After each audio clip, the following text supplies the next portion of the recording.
How to fix Facebook Messenger not sending message. So the first thing to do is to make sure that if you send something like a like or a message, it will send. However, if that doesn't actually send, what you can do is you need to make sure that you're not on the blocked list of that particular person.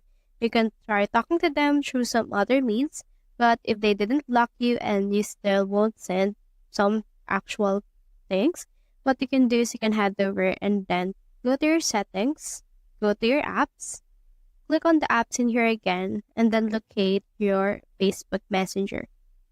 So here's my Messenger. And then what you can do is you can head over right here to your storage. Make sure to clear the data as well as your cache.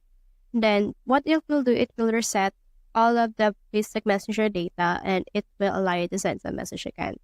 However, if that's not the case, you can head over right here to your Chrome or any browser that you have and then head over to fast.com and then see how much or how fast is your actual speed. Because if your speed is non-existent and it's actually slow, then you won't be able to send some messages.